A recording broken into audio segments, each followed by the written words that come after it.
సపై అధికారులు అందరూ చిత్తశుద్ధితో వ్యవహరించాలి. మాజీ శాసనసభ్యులు మళ్ల విజయప్రసాద్ ఈ రోజు పశ్చిమ నియోజకవర్గ సమన్వయకర్త, మాజీ శాసనసభ్యులు మళ్ల విజయప్రసాద్ నాయకత్వంలో మాజీ కార్పొరేటర్లు, వార్డు అధ్యక్షులతో 24న విశాఖ పశ్చిమ నియోజకవర్గం ఈఆర్ఓ దిలీప్ చక్రవర్తిని జిల్లా కలెక్టర్ కార్యాలయం వద్ద ఆర్డీఓ ఆఫీసులో కలిసి వినతి పత్రం ఇవ్వడం జరిగింది.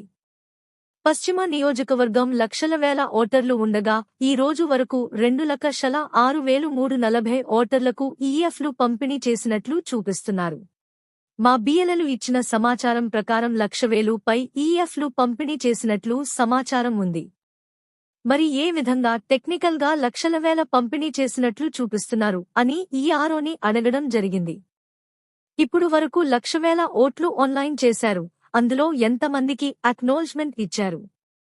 మా పార్టీ బిఎల్ఎలు ఇచ్చిన ఈఎఫ్ ఫామ్లకు ఇప్పుడు వరకు ఏ బిఎల్ఓ అక్నాలెడ్జ్‌మెంట్ ఇవ్వలేదు. కావున తమరు సంబంధిత ఏఆర్ఓల ద్వారా 2 రోజులలో అక్నాలెడ్జ్‌మెంట్ ఇప్పించవలసిందిగా కోరుచున్నాము. డెత్ ఓట్లు డబుల్ ఎంట్రీలు తొలగించాలి.